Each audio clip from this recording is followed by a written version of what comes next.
आज हम जातिगत जनगणना यानी कास्ट बेस्ड सेंसस की चर्चा करेंगे।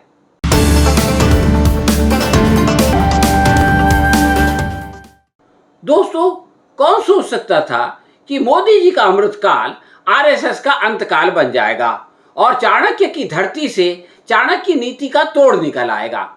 परंतु नियति को कौन टाल सकता है। और कबीर ने क्या खूब कहा है, होनी तो होकर रहे, अनहोनी ना होए, जाको मारे साइयां, बचा सके न कोई। इस दोहे में कबीर ने तो कहा था कि जाको राखे साइयां, मार सके न कोई, लेकिन आजकल संघ का ये हाल है कि जाको मारे साइयां, बचा सके न कोई।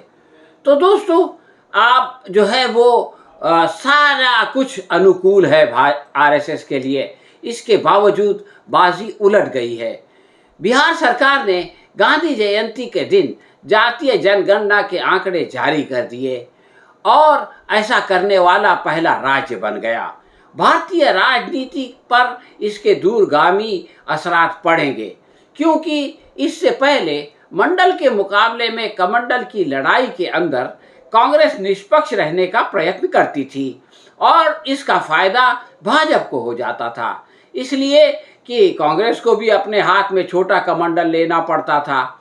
अब उसने कमंडल फेंक कर मंडल के साथ जाने का निर्णय ले लिया है। इसका प्रमाण राहुल गांधी का 25 सितंबर को बिलासपुर में दिया जाने वाला वक्तव्य है, जिसमें उन्होंने कहा था कि जातिगत जनगणना यानी कास्ट बेस्ड सेंसस हिंदुस्तान का एक्सरे है। इससे पता लग जाएगा कि देश में ओबीसी, आदिवासी और सामान्य वर्ग के कितने लोग हैं। एक बार आंकड़ा आ जाएगा तो देश सबको लेकर आगे चल पाएगा। ओबीसी महिलाओं की भागीदारी देना है, सबको भागीदारी देनी है, जातिगत जनगणना करानी होगी। इस प्रकार मंडल बहुत शक्तिशाली हो गया है और कमंडल की हालत पतली हो गई है। यही कारण है कि जातिगत जनगणना के आंकड़े जारी होने के केवल 3.5 घंटे बाद ही प्रधानमंत्री नरेंद्र मोदी ने मध्य प्रदेश के ग्वालियर में जनसभा के अंदर कहा कि विकास विरोधी लोग पहले भी गरीबों की भावनाओं से खेलते थे और आज भी खेलते हैं। वो तब भी जात पात के नाम पर लोगों को बांटते थे और आज भी यही पाप कर रहे हैं। आम जनता का भावनात्मक शोषण भाजपा से अधिक किसी ने नहीं किया और धर्म के नाम पर बांटना भाजपा की कार्यप्रणाली है, जिसमें वो दिन रात व्यस्त रहती है।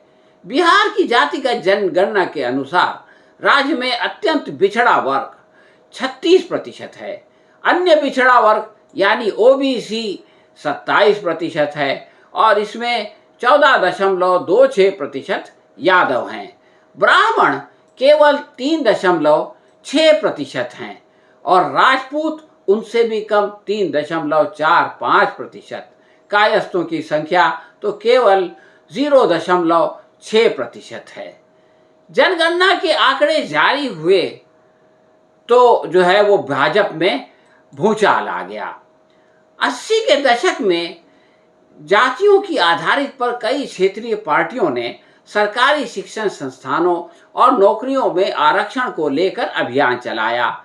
जातियों की संख्या के आधार पर आरक्षण की मांग सबसे पहले यूपी में भाजपा नेता काशीराम ने की। भारत सरकार ने साल 1979 में सामाजिक और शैक्षणिक रूप से पिछड़ी जातियों को आरक्षण देने के मसले पर मंडल कमीशन का गठन किया। इस कमीशन ने ओबीसी को आरक्षण देने की सिफारिश की। इसे 1909 में प्रधानमंत्री विश्वनाथ प्रताप सिंह ने लागू कर दिया। इसके बाद देश भर में सामान्य श्रेणी के छात्रों ने उग्र विरोधी प्रदर्शन किए। साल 2010 में लालू यादव और मुलायम सिंह यादव जैसे ओबीसी नेताओं ने मनमोहन सरकार पर जातिगत जनगणना के लिए दबाव बनाया। पिछड़ी जाति के कांग्रेसी नेता भी उनके साथ थे। मनमोहन सरकार ने 2011 में सामाजिक आर्थिक जाति जनगणना यानी SECC कराने का फैसला किया। 2013 में ये जनगणना पूरी हुई, लेकिन इसमें जातियों का डेटा आज तक सार्वजनिक नहीं किया गया, क्योंकि फाइनल रिपोर्ट आने तक सत्ता बदल गई और 2014 में मोदी सरकार आ गई। जुलाई 2015 में बिहार विधानसभा चुनाव से पहले उस वक्त के वित्त मंत्री अरुण जेटली ने एक प्रेस कॉन्फ्रेंस में जातिगत जनगणना के आंकड़ों को जारी करने का वादा किया। 2016 में मोदी सरकार ने जातियों को छोड़कर SECC का बाकी डेटा जारी कर दिया। चूंकि कमेटी के अन्य सदस्यों का नाम ही तय नहीं हुआ, लिहाजा कभी मीटिंग ही नहीं हुई। इसलिए जनगणना में जुटाए जातियों के आंकड़े यूं ही पड़े रहे। सरकार ने कहा है कि संपूर्ण डेटा सेट खामियों से भरा हुआ है।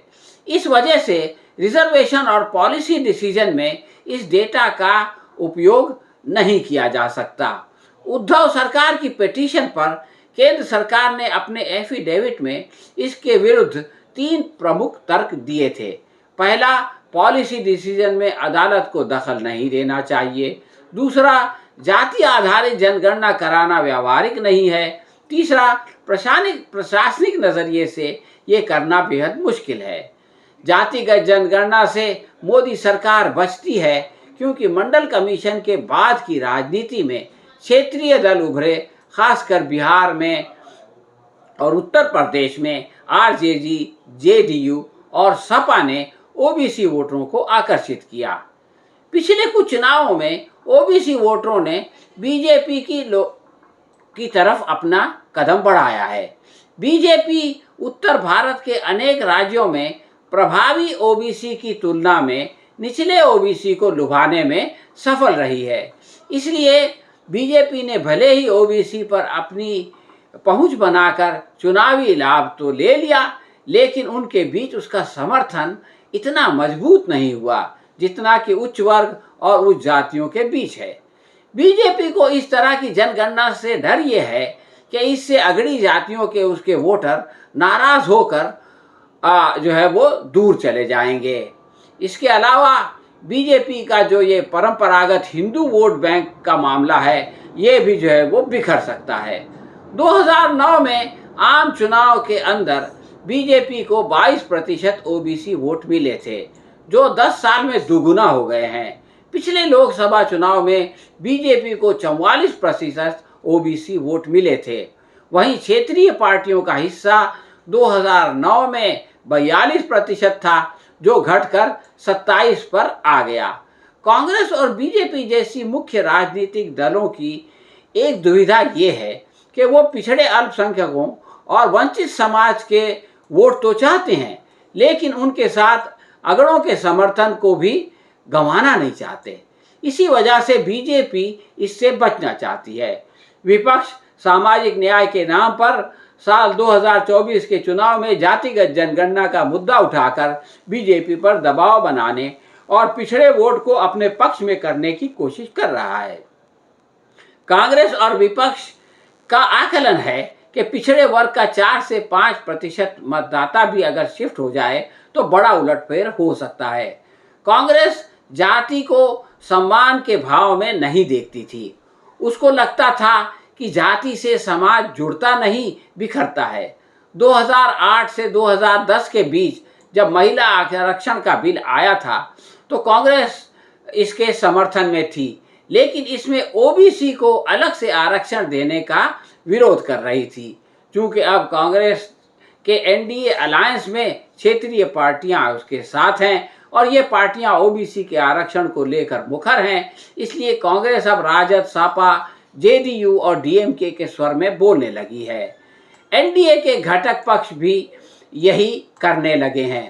भारतीय राजनीति में ये एक बहुत बड़ा शिफ्ट है और संघ के अंतिम संस्कार की तैयारी है, क्योंकि राहुल गांधी ने कह दिया है कि बिहार की जातिगत जनगणना ने साबित कर दिया है कि राज्य में 84% लोग अन्य पिछड़े वर्ग, ओबीसी, अनुसूचित जाति, एससी और अनुसूचित जनजाति एसटी हैं और उनकी हिस्सेदारी उनकी आबादी के हिसाब से होनी चाहिए।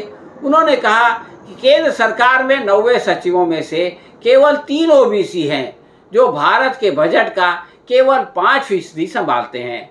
इसलिए भारत की जातिगत जनगणना के आंकड़ों का जानना बहुत महत्वपूर्ण है। जिसकी जितनी संख्या बारी उसकी उतनी हिस्सेदारी वाला नारा अब कांग्रेस लगाने लगी है, जो भाजपा के लिए खतरे की बहुत बड़ी घंटी है। इसलिए मौनी बाबा प्रधानमंत्री, जो कि पिछले 4 महीने से मणिपुर पे कुछ नहीं बोले, उन्होंने भी फौरन अपनी प्रतिक्रिया व्यक्त कर दी। परंतु इससे कुछ नहीं होगा। मोदी जी का अमृतकाल संघ के लिए अंतकाल बन जाएगा। हाँ तो दोस्तों, ये थी हमारी आज की समीक्षा। आपको कैसी लगी हमें जो है वो कमेंट बॉक्स में लिख कर बताएं, और अगर पसंद आई हो तो इसे अपने दोस्तों के साथ शेयर करें। हम बहुत जल्द आपसे किसी और विषय पर बात करेंगे। तब तक के लिए आज्ञा दीजिए। धन्यवाद।